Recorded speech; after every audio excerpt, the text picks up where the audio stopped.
안녕하세요. 반갑습니다.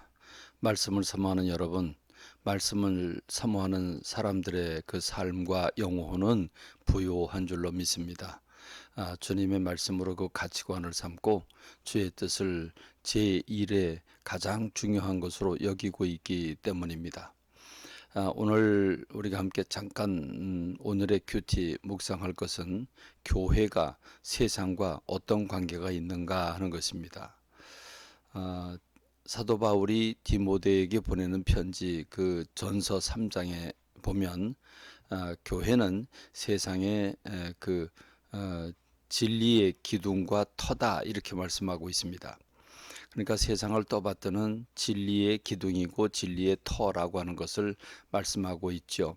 그렇습니다. 하나님을 버린 세상, 하나님을 떠난 세상은 정치, 경제, 사회, 그 문화 전 분야에 걸쳐서 사람들이 자기들의 가치관, 자기들의 신이 되고 쾌락을 향해서 정말 불법과 세상 모든 그 악이 횡행하는 것이 세상입니다. 이 세상에서 이 세상을 바로잡아주고 세상의 빛을 비추고 부패하지 않도록 도와주고 세상이 바른 진리를 찾아가도록 도와주는 것이 교회라고 하는 것입니다. 그래서 교회는 세상에 이 세상을 떠받드는 진리의 기둥이고 기초가 되는 진리의 터라고 말씀하고 있는 것입니다. 과연 교회가 그 역할을 하고 있는가 하는 것은 우리가 심각한 질문을 해 봐야 할 것이고 또 그 역할을 해야만 될 것입니다. 잠깐 오늘의 큐티를 묵상했습니다. 이제 오늘 매일 하루에 성경을 서너 장 읽어서 1년 통독을 하는 성경 통독은 누가복음 14장부터 17장에 이르는 말씀을 우리가 묵상해 볼 것입니다. 이 부분은 예수님이 많은 아주 주옥 같은 말씀들, 이 세상에서 우리가 반드시 담아야 할 말씀들이 가득 채워져 있습니다. 마음이 풍요로운 시간이 될 것입니다. 14장에 보면 바리새인과 서기관이 예수님이 하는 행동을 엿보고 있습니다. 안식일 날인데 오늘 병을 고치는가 고치지 않는가, 안식일을 어기는가 어기지 않는가, 그것을 엿보고 있다고 말씀하고 있는데 그 부분을 읽을 때 가슴이 아팠습니다.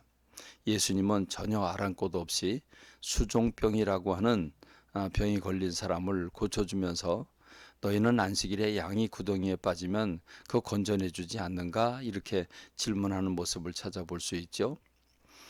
또 바리새인이나 서기관 이런 사람들이 높은 자리에 앉기를 원하고 또 많은 사람에게 사랑과 존경받기를 원하고 있는데, 그런데 예수님은 그들을 향해서 자기를 낮추라고 말씀하시죠. 낮은 자리에 가라 그러면 사람들이 와서 이쪽으로 오시라고 그리고 높은 자리로 인도하지만, 그러니까 높은 자리에 스스로 가서 앉았는데 더 높은 사람이 오면 얼마나 민망하겠는가. 그러므로 낮은 자리에 가서 앉으라고 말하고 있습니다. 예수님은 하나님의 나라의 초대장을 받고서도 여러 가지 구실, 말하자면 밭을 샀다, 소를 샀다, 또는 장가를 들었기 때문에 내가 장가 가기 때문에 못 간다라고, 어떻게 보면 부득불한 일이죠. 당연한 일이죠. 밭을 샀는데 밭 보러 가야지요. 소 10마리를 샀는데 보러 가야지요. 내가 장가 가는데 왜 남의 잔치에 가겠습니까? 맞는 얘기입니다.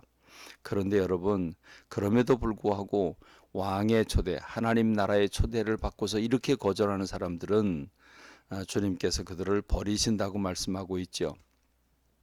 길거리로 가서 산 울타리 비탈로 가서 사람들을 강권하여 들여다가 내 집을 채우라고 주님이 말씀하시는 장면을 보면 두렵고 떨립니다. 예수님께서 제자도에 대해서 말씀하고 계시죠. 제자도 부모 형제 처자들까지 버리지 아니하면 너희는 진정한 내 제자가 될 수 없다. 자기의 목숨까지도 미워하지 않으면 내 제자가 될 수 없다라고 말씀하시고, 자기의 모든 소유를 버리지 못하면 제자가 될 수 없다. 그렇습니다. 소금이 자기를 녹여서 그 맛을 내듯이, 빛이 자기를 태워서 그 빛을 밝히듯이, 그렇게 제자의 삶이 그런 삶이어야 한다고 하는 걸 말씀해 주고 있는데 매우 두렵고 떨리고 부끄럽습니다. 15장에 보면 바리새인과 서기관들과 그리고 세리와 그 죄인들에 관한 말씀을 주고 있죠. 세리와 죄인들을 예수님께서 찾으시고 많은 사람들이 몰려와 예수님 말씀을 듣자 바리새인과 서기관들이 입을 비죽거리죠. 그럴 때 예수님께서 양 100마리 그 잃어버린 한 마리 양 찾기 위해서 99마리를 놔두고 찾으러 가는 주님, 10드라크마 중에 동전 하나를 잃었는데 그 하나를 찾기 위해서 온 집안을 뒤지고 있는, 그리고 그걸 찾으면 그 돈보다 더 많은 잔치 비용을 벌이고 있는 모습, 탕자의 비유를 통해서 이 바리새인과 서기관, 너희는 큰아들과 같은 사람들이다. 진정 동생이 돌아왔음에도 불구하고, 동생이 나갔음에도 불구하고 아파하지 아니하고, 동생이 들어왔음에도 불구하고 기뻐하지 않는 그런 그 바리새인들의 모습, 사랑이 없는 그들의 모습을 지적하고 계십니다. 주님은 이렇게 이런 한 영혼을 찾는 걸 그렇게 기뻐한다는 것을 말씀해 주고 있으시죠.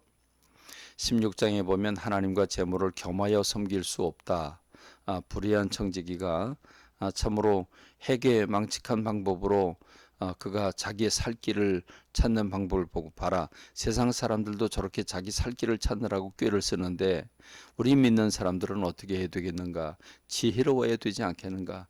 두 주인을 섬기지 마라 라고 말씀하시면서 하나님 나라의 상급을 쌓으라고 말씀하고 있는 거죠. 사람 앞에서 자기 스스로를 옳다고 여기고 사람들 앞에서 높임 받으려고 하는 사람, 하나님 앞에서는 미움을 받을 것이라고 충격적인 말씀을 주십니다. 부자와 나사로의 비유를 통해서 죽음은 매일반이고 반드시 심판이 있고 이 땅에서만 돌이킬 수 있다고는 사실을 깨우쳐 줍니다.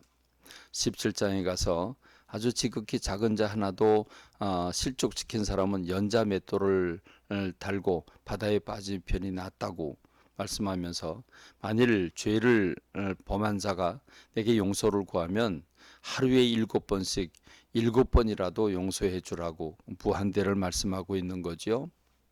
그렇습니다. 종의 자세는 일하고 와서도 주인의 밥을 차려주는 게 종의 자세다. 그렇게 해놓고 나서도 무익한 종입니다. 제 할 일을 했을 뿐입니다. 이렇게 말해야 된다라고 말씀하고 있는데 오늘 우리의 삶과는 참 거리가 먼 것 같지요. 돌이켜야 될 것입니다. 하나님의 나라는 언제 임하는가? 노아의 때와 같이, 롯의 때와 같이 임할 거라고 말씀하고 계십니다. 두 사람이 한 자리에 누워 있는데 하나는 데려감을 당하고 하나는 버려둠을 당하고, 두 여자가 함께 맷돌을 갈고 있는데 하나는 버려둠을 당하고 하나는 데려감을 당할 거라고 말씀하십니다.